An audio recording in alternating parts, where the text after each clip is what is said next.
Buenas noches para todos. El día de hoy vamos a desarrollar el siguiente tema, que es disfagia. Es una de las alteraciones que se da en el esófago.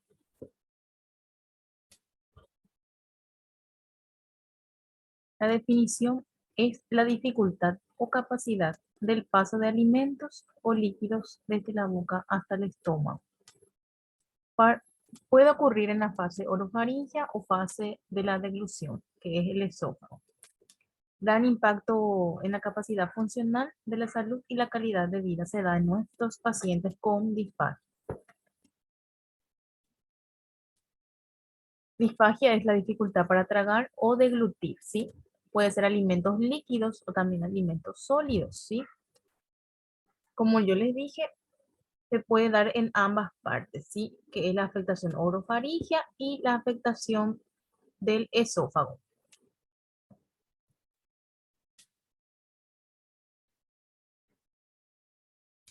¿Cuáles son las causas más frecuentes de la disfagia? Tenemos una clasificación estructural, neurológica y musculoesquelética. Entre la parte estructural tenemos como ejemplo algunas causas frecuentes de disfagia, que estos son los tumores, carcinomas, orofaringeo, estenosis, que son malformaciones que se pueden dar en esta parte de la parte orofaringea, ¿verdad? O si no, el esófago. Cirugías posteriores también. También hay causas neurológicas como accidente cerebrovascular agudo, las demencias, el Parkinson, enfermedades como la esclerosis múltiple, enfermedades inflamatorias, enfermedades infecciosas y también hay enfermedades musculoesqueléticas, que son las miopatías, entre ellas está la miastenia gravis, que es prácticamente una atrofia de los músculos. Tenemos también lo que es la distrofia hipo, ¿Qué pregunta que puede hacer?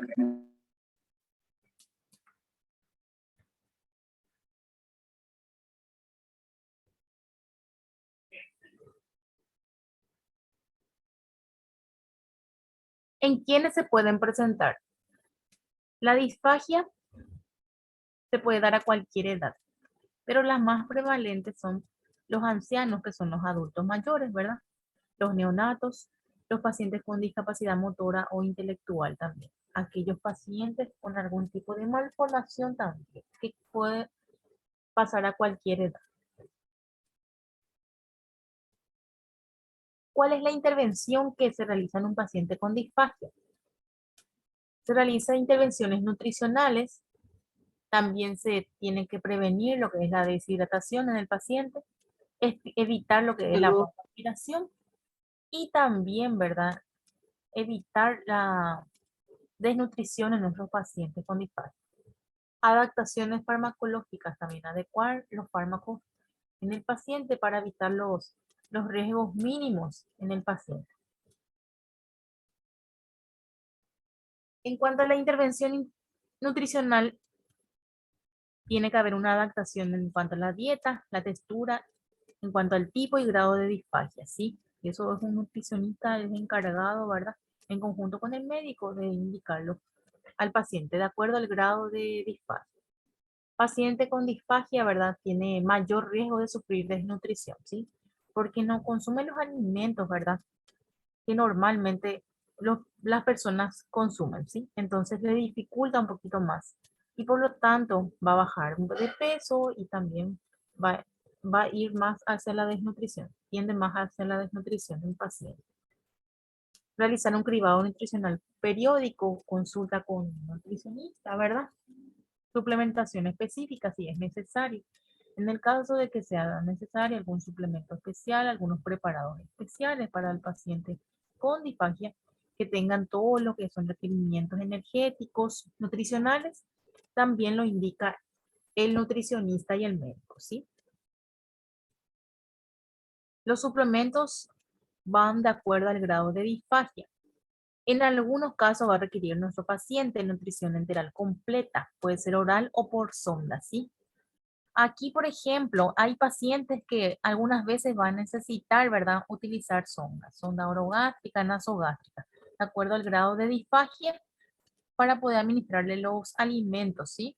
Entonces, en esos casos va a utilizar el paciente. Hay veces que los suplementos van a ser orales nada más, los preparados especiales, ¿verdad? Que van a tener los requerimientos calóricos y proteicos necesarios para el paciente, ¿sí? De acuerdo al grado de desnutrición, ¿sí? ¿Cómo se da una disfagia en pacientes con ACV? ¿Sí? De acuerdo a la localización en este caso del ACV, ¿verdad? De la localización de la lesión cerebral, ¿verdad? De acuerdo al hemisferio afectado se dan más los síntomas, ¿sí? Cuando en el hemisferio derecho, nosotros podemos observar en un paciente con ACV los siguientes síntomas que se dan, ¿sí? Hay un deterioro en la percepción auditiva, ¿verdad? Deficiencia en la percepción de espacio, deficiencias en la memoria no verbal, también hay deterioro en las funciones sensoriales, deterioro en el desempeño motor del lado izquierdo, cambios emocionales en el paciente también.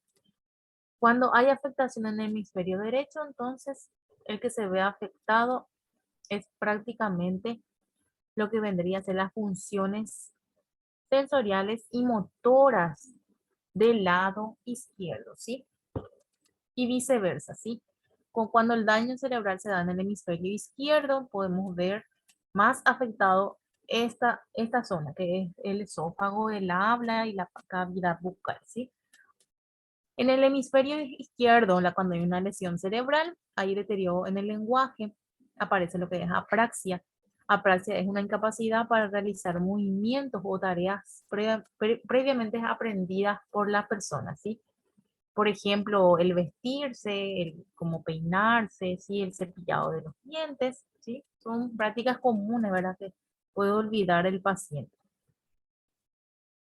Después también hay deficiencia en la memoria verbal, deficiencia de atención, deterioro en las funciones sensoriales y deterioro en el desempeño motor del lado derecho, ¿sí?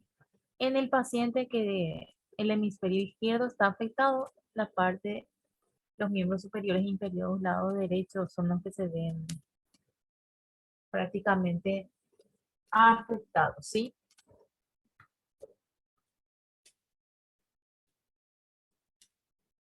Disfagia en los pacientes con ACV, ¿sí? En las lesiones hemisférica izquierda, aquí como le estaba explicando anteriormente, ¿verdad? En la parte izquierda nosotros observamos más daño en el lenguaje, en la parte oral, bucal, ¿sí? Y el esófago. Y aquí nos explica de vuelta. En las lesiones hemisférica izquierda existe mayor afectación de la fase oral, ¿sí? Por el hemisferio, ¿sí? Hay mayor dificultad en cuanto a la coordinación motora y aparece lo que es apraxia. El paciente olvida prácticamente algunas actividades que realizaba normalmente, ¿sí?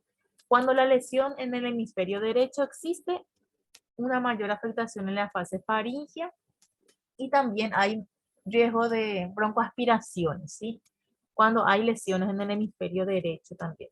Ambos hemisferios, entonces, las lesiones cerebrales, ¿verdad? Pueden verse afectados. Aquí les defino de vuelta lo que es apraxia, es la incapacidad de ejecutar tareas motoras intencionadas y aprendidas con antelación como consecuencia de una lesión cerebral. Entonces, apraxia puede aparecer en un paciente que sufrió accidente cerebrovascular. Les puse unos ejemplos de apraxia, ¿sí? Porque es un signo y síntomas prácticamente, va dentro de eso, dentro de los trastornos neurológicos, ¿sí? El ACV, una de ellas.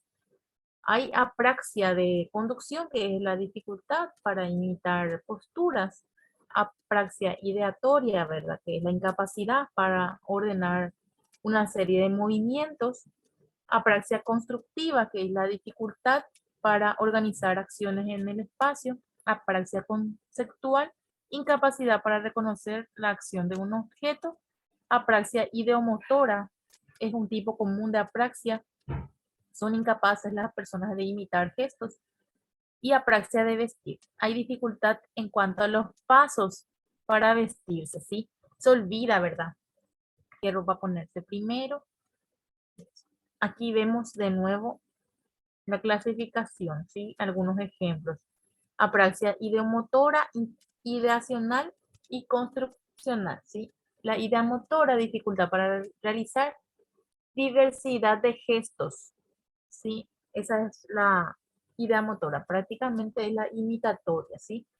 Y la ideacional es la alteración en cuanto a la secuencia de acción lógica, por ejemplo, el vestirse. Se comienza a colocar primeramente los pantalones en lugar de ponerse primero, ¿verdad? Lo que vendría a ser la ropa interior, ¿sí? Pierde prácticamente esa secuencia de realizar las acciones que normalmente lo hacía. La construccional, defecto en la asociación entre la percepción visual y la acción apropiada, ¿sí? Al visualizar un objeto o algo, se olvida prácticamente de qué es lo que está observando, ¿sí? No asimila con exactitud. ¿Cómo se da la disfagia en los pacientes con enfermedad de Parkinson? ¿Sí?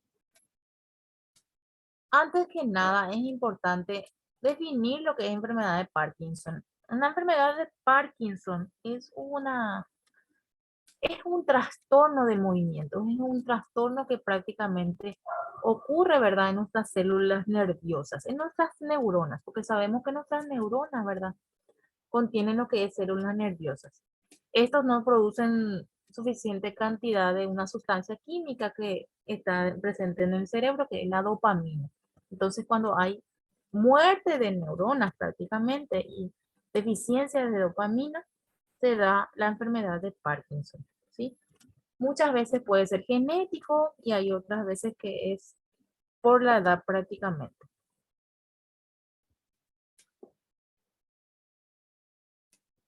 En la enfermedad del Parkinson, los síntomas empiezan lentamente, ¿sí? De un lado del cuerpo y luego empiezan a afectar ambos lados si no se trata, ¿sí? ¿Y cuáles son los síntomas? Hay temblor en las manos, hay temblor en los brazos, temblor en las piernas, en la mandíbula, en la cara, rigidez en los brazos, en las piernas, en el tronco. Hay una lentitud en cuanto a los movimientos, problemas de equilibrio y coordinación. El paciente le dificultan caminar inclusive, ¿sí? Mucho temblor.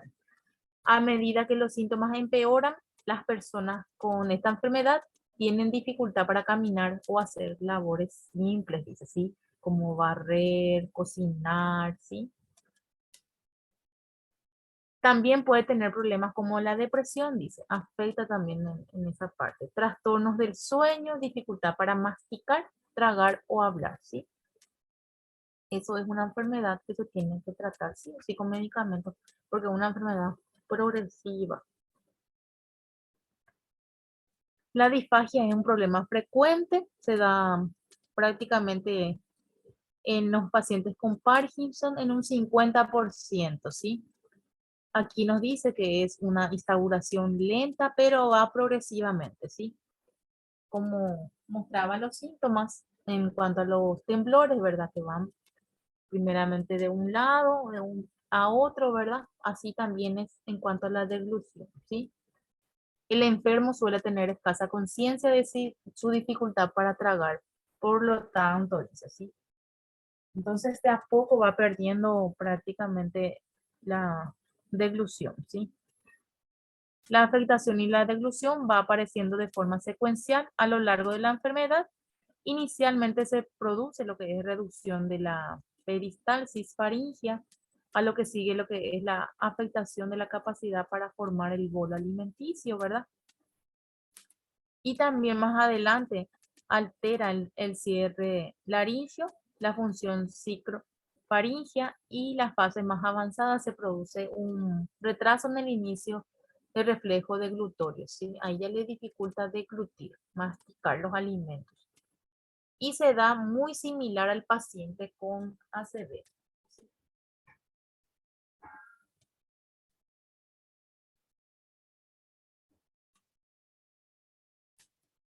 ¿Cuáles son los factores que a veces influyen en la deglución? Influyen negativamente.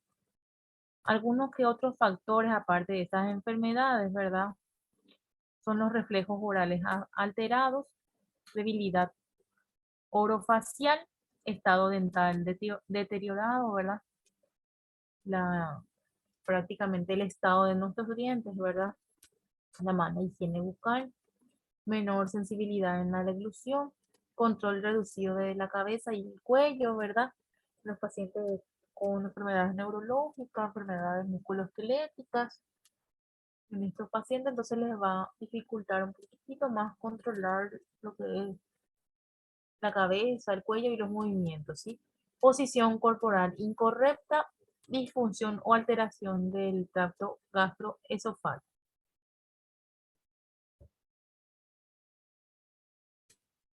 Algunas complicaciones que se pueden presentar en el paciente con disfagia son las siguientes: complicaciones derivadas a la presencia de material extraño, dice, en las vías aéreas, ¿sí? El paciente puede broncoaspirar muchas veces. También puede esto favorecer a infecciones respiratorias como la neumonía. Y también tiene riesgo de malnutrición, deshidratación en el paciente, ¿verdad? Desnutrición, por ende, ¿verdad? Dependencia y aislamiento social y mayor carga de cuidados, ¿sí? El paciente sí o sí requiere de cuidado de otra persona. Institucionalización también. Hay veces que va a requerir, ¿verdad? Ir a un hogar de ancianos, ¿verdad? O estar a cargo de otros profesionales, ¿verdad? Necesidades en algunos casos de utilización de medios de nutricional artificial. Hay veces que no va a poder alimentarse ya por sí solo, entonces va a necesitar de una sonda orogástrica, nasogástrica, una gastrostomía también en algunos casos cuando el paciente está encamado, muchas veces es lo que se opta porque dura más tiempo, ¿sí? En cuanto a los fármacos también es importante, ¿verdad? Reconocer posibles fármacos que provoquen o empeoren la disfagia. Hay fármacos que también tienen sus efectos colaterales, como los ansiolíticos, los antipsicóticos, ¿sí? Entonces, estos también empeoran la disfagia. Valorar la continuidad de los mismos, ¿verdad? O ir disminuyendo las dosis. Valorar posibles efectos adversos en cuanto a los tratamientos si estos empeoran el síndrome. Y también adaptación de las formas farmacéuticas de acuerdo al grado de disfagia. ¿Cuáles son los objetivos de tratamiento que tenemos que tener en un paciente con disfagia? Antes que nada, es importante conseguir que el paciente tenga un estado adecuado de hidratación y nutrición. Nuestro trabajo es prácticamente eso, enfermería, ¿sí? Disminución del riesgo de broncoaspiraciones, manteniendo la dieta oral, ¿sí? Hay que también tener en cuenta algunos factores para disminuir la broncoaspiración de nuestros pacientes. Por ejemplo, una buena posición al alimentarle, ¿sí? Dar porciones también adecuadas, que los alimentos también sean adecuados para el paciente en cuanto a la textura, la composición, ¿sí? Y la cantidad. Disminuir el riesgo de complicaciones médicas y conseguir la máxima funcionalidad de la deglución. Sí, se necesita también, aparte de enfermería, otros profesionales, ¿sí? Para trabajar con pacientes con disfagia, ¿sí?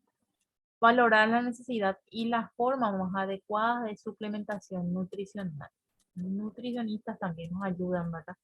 Para verificar, ¿verdad? El estado nutricional del paciente, si está desnutrido, ¿verdad? Si va a necesitar requerimientos nutricionales extras. Orientar a otras vías de alimentación que no es oral, ¿verdad? Y cuando este paciente necesite, ¿sí? Sonda nasogástrica, gastrostomía, diglunostomía, ¿sí? Son todos vías de alimentación para el paciente. El tratamiento siempre es importante que sepamos que es integral, ¿sí? ¿Qué significa eso? Un abordaje multidisciplinario, ¿sí? Diferentes personas, diferentes profesionales, diferentes familiares, inclusive van a estar ayudando y apoyando, acompañando al paciente para su mejoría, ¿sí? Desde el médico, enfermero, fisioterapeuta, ¿sí? Logoterapeuta, fonoaudiólogo, auxiliares, cuidadores, farmacéuticos, ¿sí? los nutricionistas, toda la familia prácticamente y la parte de la cocina, ¿sí? Que es la encargada de la preparación de los alimentos, ¿sí? Y eso es todo. Si tienen alguna consulta,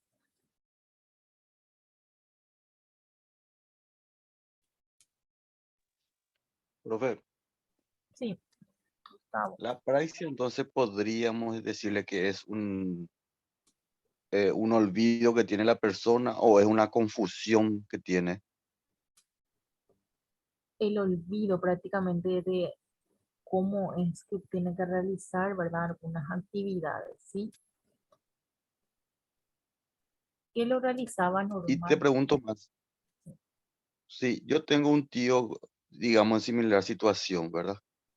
Y según el médico alguna vez le dijo que va a llegar a no diferenciar ya incluso los alimentos, Mm, que te puede consumir, no sé, cualquier cosa, lo que encuentre en el camino, ya sí, sea basuras, mm, arena, cosas así. Esa es sí, también parte de la praxis. sí, así mismo es. Y por eso tienen que tener control, prácticamente cuidado de otra persona, de tus pacientes. Mucho cuidado. Y ya no tiene cura esto.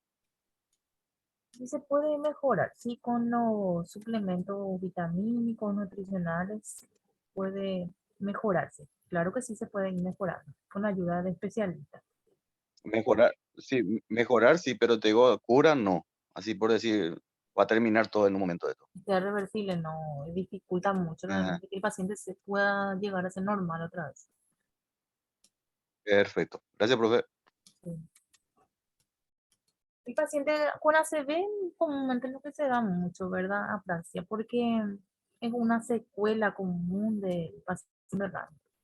Pero vemos, yo veo mucho que la mayoría, hay muchísima gente que se mejora y empiezan a caminar de nuevo, a comer, a hablar, y entonces va mejorando de a poco algunas funciones del cuerpo. Profe, te cuento más o menos ya que hablé de él. Él tuvo Sí, ACV más sí. Parkinson y el tema que tiene una colostomía que le imposibilita, o sea, no, según los médicos, por eso a él no se le puede internar en una institución Mm, porque tiene que tener ese cuidado especial sí, otra vez sobre su bolsa y sí. sobre su sonda, esas cosas. Un enfermero particular, enfermero prácticamente. Sí, prácticamente. Sí, Entonces, una sí, institución pública o privada no le quiere tomar como paciente por ese caso. sí, porque cuidadores generalmente son los que se encuentran en esos lugares, así mismo. Ah, gracias, gracias.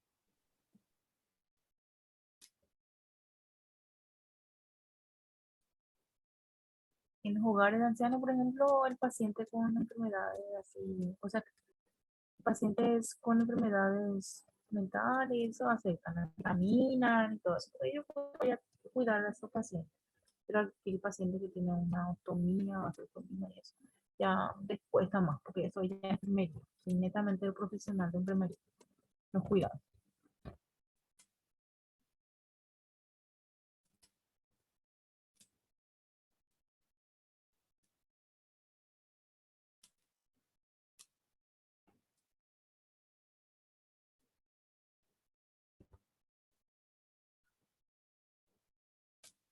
¿Tienen alguna otra consulta?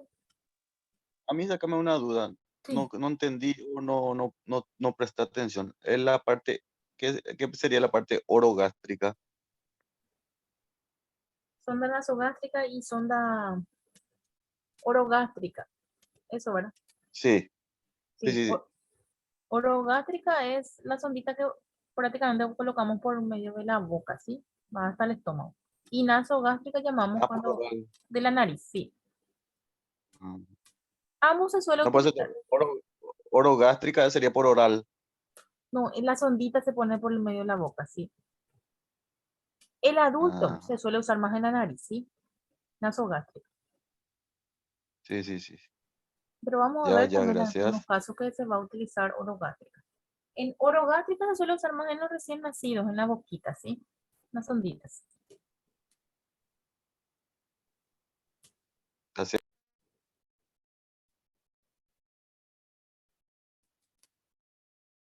En la siguiente clase vamos a hablar de eso, justamente de sondaje, porque es importante que estamos también, ¿verdad? Su utilización, ¿verdad? Y cuánto es la altura, cómo colocar, ¿verdad? Y cuáles son las indicaciones en el centro.